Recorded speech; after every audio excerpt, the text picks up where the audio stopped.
On April 14th, 1912, the richest people on Earth sat down to a 10-course dinner on a ship that had less than 5 hours left afloat. First-class passengers ate better that night than most Americans would eat in a year. But here is what nobody talks about. While millionaires cracked open oysters on bone china, families in third class were handed a bowl of rice soup and a hard biscuit. Same ship, same ocean, same iceberg. Two completely different last meals. Number 14 on this list was so extravagant that it would cost over $400 to recreate today. And number 1 was served at a temperature colder than the Atlantic water that swallowed the ship. The menu has survived because they floated. The passengers who held them mostly did not. These are the 25 foods actually served aboard the RMS Titanic the night she sank. Number 25, cabin biscuits. Down in Steerage, where 710 passengers shared open dining halls bolted to the lower decks, dinner started plain. Cabin biscuits were dense, dry crackers baked hard enough to survive a transatlantic crossing without going stale. They were a holdover from the age of sail, when ships carried food that could last months without refrigeration. White Star Line purchased them by the barrel, thousands at a time, because they cost almost nothing and filled space on a plate when nothing else would. Third-class passengers broke them with their hands, dipped them in soup, or spread them with the thin pats of butter rationed to each table. Children gnawed the edges. Mothers tucked extras into apron pockets for later. These were immigrants, most of them, families who had sold everything they owned for a ticket to America. A cabin biscuit was not a complaint. It was fuel for the future. Nobody at those long wooden benches knew the biscuit they were chewing would be the last solid food some of them would ever eat. Number 24, rice soup. Third-class supper opened with rice soup, a thin broth with grains of rice suspended in a watery stock. It arrived in heavy ceramic bowls carried by stewards who served over 300 people in a single sitting. The soup was warm, bland, and functional. It was designed to take the edge off hunger, not to impress. For families from Ireland, Sweden, and Lebanon who filled the steerage berths, even a plain bowl of hot soup was a small luxury after days of seasickness below the waterline. The third-class menu that night listed just 5 items total. No choices, no courses. You ate what they gave you. That rice soup was the first taste of dinner for people who had paid between $7 and $40 for a one-way ticket to New York. Adjusted for inflation, some of them spent the equivalent of $1,000 just to sit at that bench and hold that bowl. The broth cooled fast in the cold lower decks. Most passengers drank it quickly and waited for the bread. Number 23, cream of barley soup. 8 decks above steerage, first-class passengers were handed leather-bound menus printed in French. Their soup course offered 2 options, and cream of barley was the quieter choice. The barley was slow-cooked until the grains dissolved into a velvety base, enriched with heavy cream and seasoned with white pepper. It arrived in shallow porcelain bowls on gold-rimmed plates, served by waiters in white gloves. The temperature was precise. The consistency was silk. This was a soup designed to prepare the palate for 9 more courses, not to fill the stomach. A single bowl probably contained more cream than a third-class family saw in a week at sea. The Titanic's first-class kitchen employed a brigade of over 60 chefs working under head chef Charles Proctor. These were not ship cooks. They were classically trained French culinary professionals recruited from the finest hotels in Europe. The cream of barley was their opening statement. Number 22, Consommé Olga. The alternative first course was Consommé Olga, a crystal-clear beef broth enriched with sturgeon marrow and sediment from fortified wine. Making consommé is one of the most labor-intensive techniques in classical French cooking. The stock must be simmered for hours, then clarified using a raft of egg whites that traps every particle of fat and impurity. The result is a broth so transparent you can read newsprint through it, yet packed with concentrated beef flavor. The sturgeon marrow gave it a rich, almost buttery body that coated the mouth. Named in the Russian style, this was a soup meant to signal wealth. Sturgeon was expensive in 1912. Serving its marrow in a consommé was the Edwardian equivalent of wrapping a steak in gold leaf. Passengers sipped it from handled bouillon cups while an orchestra played in the dining saloon. Within hours, that orchestra would be playing hymns on the boat deck as the stern rose out of the water. Number 21st, curried chicken and rice. Second-class passengers ate remarkably well aboard the Titanic, better, in fact, than first-class passengers on most other ships of the era. Curried chicken and rice appeared on the April 14th second-class dinner menu, a nod to Britain's colonial influence on the global palate. The chicken was stewed in a mild curry sauce, yellow with turmeric and fragrant with cumin, served over plain boiled rice. It was hearty, filling, and more flavorful than anything offered in steerage. Second-class tickets cost between $60 and $90, roughly $1,500 to $2,200 in today's money. For that price, passengers received proper table service, printed menus, and meals that would have rivaled a decent London restaurant.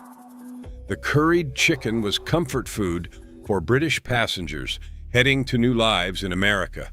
Familiar flavors carried across an unfamiliar ocean. Number 20, boiled potatoes and sweet corn. Third class rounded out its main course with boiled potatoes and sweet corn, served alongside roast beef. The potatoes arrived whole, skin on, boiled until just soft enough to break with a fork. Sweet corn came from tins, standard provisions for a ship carrying over 2,000 people. But for many steerage passengers, particularly those from rural Ireland and Scandinavia, these were familiar and welcome. The potato needed no translation. It was the universal language of the working class. Mothers divided them among children, making sure the youngest ate first. The sweet corn was a small American touch, a preview of the country waiting on the other side. White Star Line actually prided itself on feeding third-class passengers better than its competitors. The provisions list for the Titanic included 40,000 eggs, 36,000 oranges, and over 40 tons of potatoes loaded at Southampton. Even steerage was meant to impress, just not equally. Number 19, roast beef with brown gravy. The centerpiece of the third-class dinner was roast beef, carved thick and covered in brown gravy. It was plain, honest food. No French name, no garnish, just hot meat on a plate. The beef was cooked in the ship's massive lower galleys, roasted in commercial ovens that could handle hundreds of portions at once. The gravy was made from the drippings, thickened with flour, and ladled heavy over every plate. For immigrant families who had survived on bread and salted fish during the journey to Southampton, roast beef felt like a promise. America would be abundant. This ship was proof. A third-class passenger named Emily Goldsmith later recalled that the food aboard Titanic was the best her family had ever eaten. Her husband did not survive the sinking. She carried that memory, the taste of good beef, and the loss of everything else for the rest of her life. Second class enjoyed spring lamb, roasted pink, and served with traditional mint sauce. The lamb was likely sourced from English farms and loaded fresh at Southampton just days before sailing. Mint sauce, that sharp, sweet, and sour condiment made from chopped mint leaves, sugar, and vinegar, was the classic British accompaniment, and its presence on the menu tells you something about who was eating into second class. These were middle-class British families, teachers, clergymen, and small business owners who expected a proper roast with proper trimmings. The lamb was carved tableside by stewards trained in formal service, a touch of elegance that distinguished second class from the communal benches below. Every slice was a reminder that even at sea, standards mattered. Number 17, baked haddock with sharp sauce. The fish course in second class featured baked haddock dressed in a tangy, sharp sauce, likely a reduction of vinegar, capers, and butter.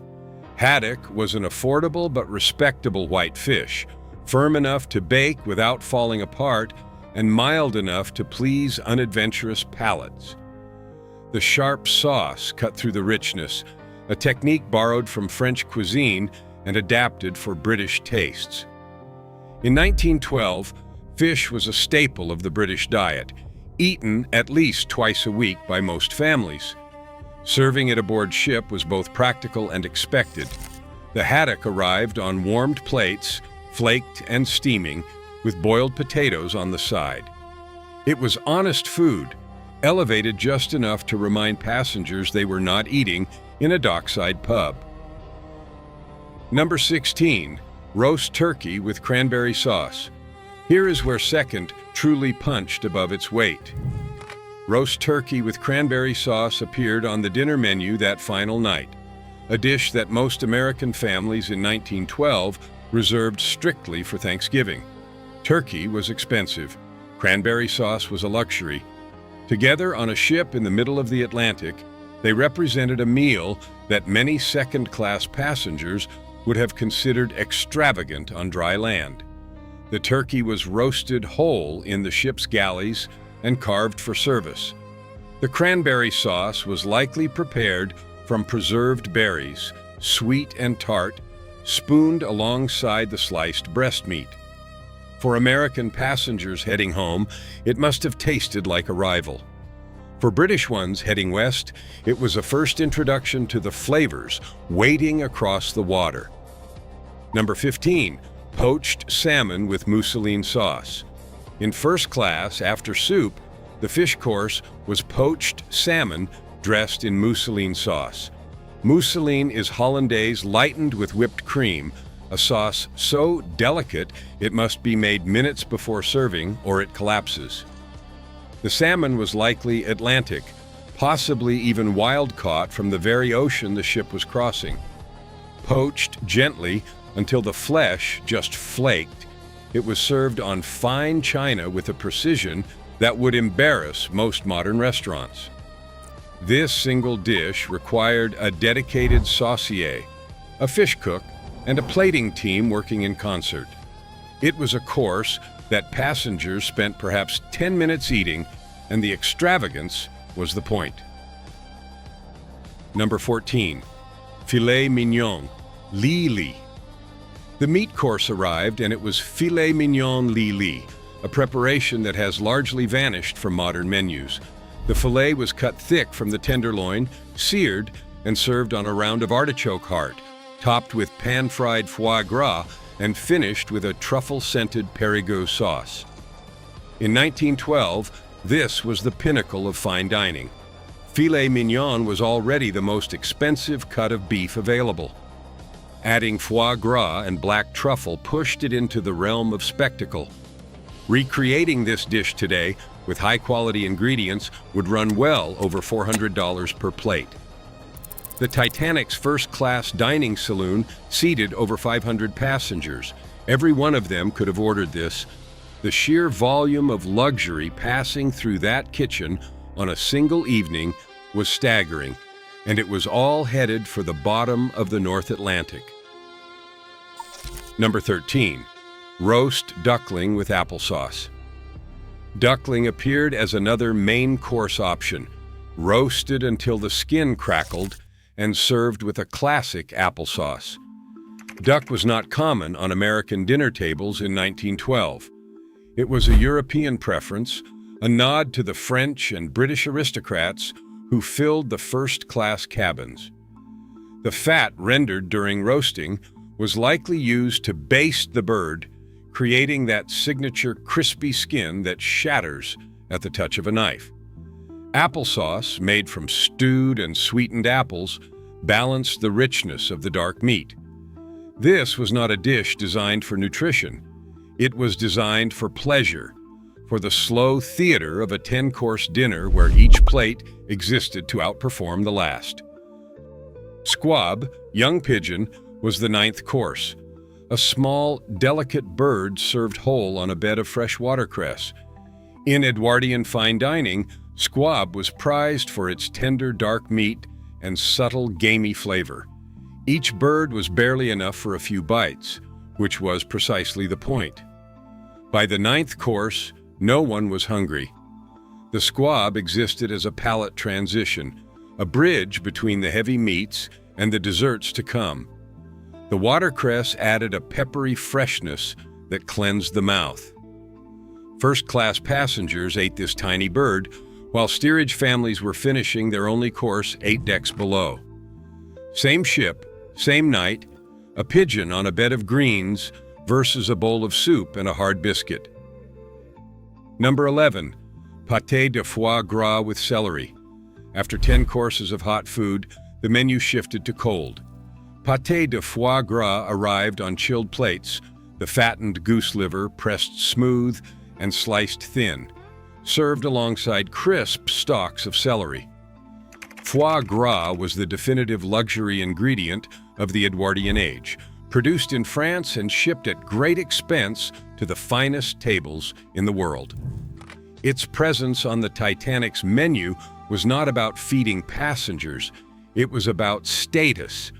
This was the course where millionaires like Benjamin Guggenheim and John Jacob Astor confirmed that they were dining at the highest possible standard civilization could offer. The cold pâté landed on the tongue, rich, buttery, and impossibly smooth. Within 3 hours, the ship that served it would be gone. Number 10, Waldorf pudding. The dessert course opened with Waldorf pudding, a warm, cake-like confection studded with apples and walnuts, inspired by the famous Waldorf Astoria Hotel in New York. The pudding was steamed, dense and fragrant with vanilla, and served warm. It was a deliberate American reference on a British ship, a sweet compliment to the wealthy New Yorkers heading home in first class. The Waldorf Astoria was the social headquarters of Gilded Age Manhattan, and naming a dessert after it was a signal. You are among your own. This is your standard. The apples softened during steaming, melting into the sponge, while the walnuts held their crunch. It was comfort, disguised as sophistication. Peaches suspended in pale green chartreuse-flavored jelly arrived as a cold dessert, shimmering on the plate like something from a jeweler's window. Chartreuse is a French herbal liqueur made by monks using a secret recipe of 130 botanicals. Infusing it into a gelatin dessert was showy, aromatic, and completely impractical. The jelly had to be set at exactly the right temperature to hold the peach halves in suspension without clouding. This was a dish that existed purely to demonstrate that aboard this ship, no effort was too great and no ingredient too rare. Passengers ate it with silver spoons, while the ship made 22 knots through icefield waters with no reduction in speed. Number 8, chocolate and vanilla eclairs. The pastry course included eclairs piped from choux dough, baked until golden, filled with vanilla custard or chocolate cream, and glazed until smooth. It was classical French pâtisserie, executed in the middle of the ocean by a kitchen staff working around the clock. Each eclair required precision. The choux had to be light, the custard had to be cold, the glaze had to be glossy. Aboard a ship traveling at speed through the North Atlantic, with ovens rocking gently and refrigeration limited to ice rooms deep in the hull, producing perfect eclairs was a feat of culinary engineering.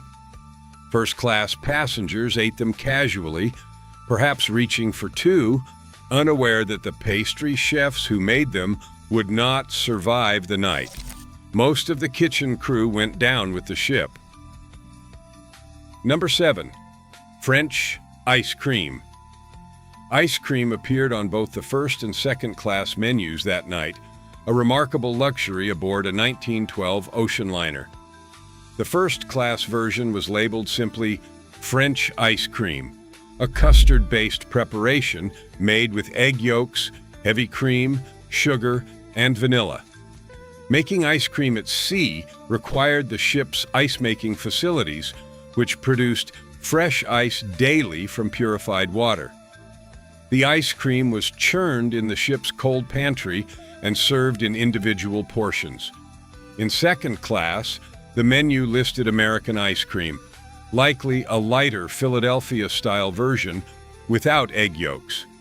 Either way, frozen dessert on a ship in 1912 was a technological achievement. The engineering that kept dessert cold was the same engineering that was supposed to keep the ship afloat. Both failed before morning. Number 6. Plum pudding with sweet sauce. Plum pudding appeared in both second and third class, the great democratic dessert of the British Empire. Dense with dried fruit, spiced with cinnamon and nutmeg, and steamed for hours until nearly black, plum pudding was the taste of celebration. In second class, it arrived with a proper sweet sauce. In third class, it was the only dessert offered. For steerage passengers, that plum pudding was the highlight of the meal, a rare moment of sweetness on a journey defined by uncertainty. Mothers spooned it onto plates for children who had never tasted anything so rich. The pudding was heavy enough to anchor a plate in rough seas, and sweet enough to make a child forget, just for a moment, that home was already 1,000 miles behind. Number 5. Gruyere, Cheshire, Stilton, and Roquefort cheese. After dessert, first-class passengers were offered a cheese course. 4 cheeses arrived on aboard: Gruyere from Switzerland, Cheshire from England, Stilton, the king of British blues, and Roquefort from the caves of southern France. Fresh fruit accompanied the board. This was the penultimate course designed for lingering. Passengers would pair the cheeses with port wine or brandy, stretching the evening as long as possible. The cheese board was a social ritual, a signal that the meal was ending, but the night was not. Conversations deepened. Cigars were lit. At 11:40 p.m. that night, approximately 90 minutes after the cheese course ended, the ship struck the iceberg. Some passengers were still in the smoking room, still sipping brandy, when the first shudder ran through the hull. Number 4. Punch romaine. Between the heavy meat courses and the roasted squab, first-class passengers received punch romaine, a frozen palate cleanser that was part sorbet, part cocktail. Made from champagne, white wine, sugar, orange juice, and egg whites, it was served as a soft, icy slush in crystal cups. The purpose was to numb the palate and prepare it for the courses still to come. But punch romaine was also a social event in itself. The icy cups arrived with great ceremony, and passengers took the pause as an opportunity to toast their table mates, admire the dining room, and savor the experience. It was the most theatrical moment of the meal. A champagne sorbet served at sea under crystal chandeliers on a ship that had 4 days left on her maiden voyage. She did not make it through the night. Number 3. Oysters. The very first course served to first-class passengers that evening was oysters. Raw, cold, and briny, they were presented on crushed ice with lemon wedges and mignonette sauce. Oysters were the universal opening of Edwardian fine dining. They signaled that what followed would be extraordinary.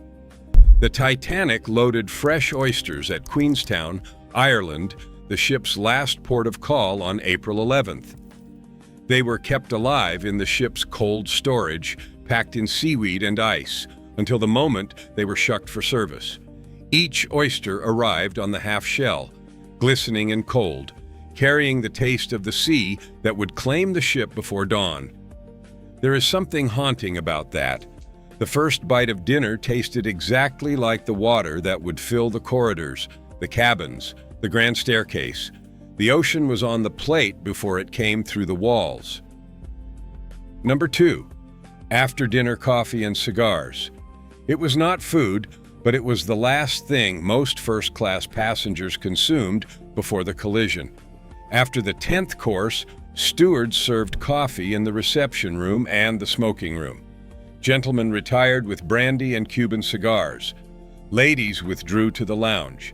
The coffee was strong and dark, served in porcelain demitasse cups. This ritual, the slow unwinding after a monumental meal, was the final act of normalcy. Aboard the Titanic, Colonel Archibald Gracie was drinking coffee when the iceberg struck. Benjamin Guggenheim had returned to his cabin to change into evening wear, planning to go down like a gentleman. The after-dinner hour was the hinge between civilization and catastrophe. One moment, silver spoons clinking against porcelain. The next, 1,600 people fighting for their lives. Number 1. The bread and butter of steerage, not the oysters, not the filet mignon, not the champagne sorbet. The food that matters most from the Titanic's last night is the simplest. Fresh bread and butter, listed at the bottom of the third-class menu, served without ceremony to families who had nothing else waiting for them but hope. That bread was baked in the ship's own bakeries by men who worked through the night to feed more than 2,000 people. The butter came from the cold stores, stamped with the White Star Line crest. Mothers tore pieces for their children. Fathers ate quickly and quietly. The bread was soft, still warm, and for families who had left behind everything, it tasted like the promise of something better. When the ship went down, third-class passengers were the last to reach the boat deck. Many never made it at all. Gates and locked corridors kept them below as the water rose. Of the 710 steerage passengers aboard, only 174 survived.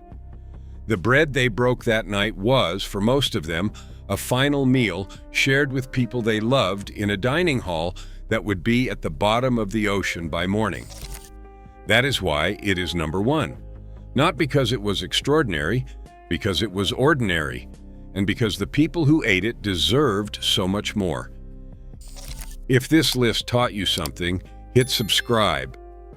The Titanic served 10 courses to the rich and 5 items to the poor on the same ship on the same night. Some things never really change.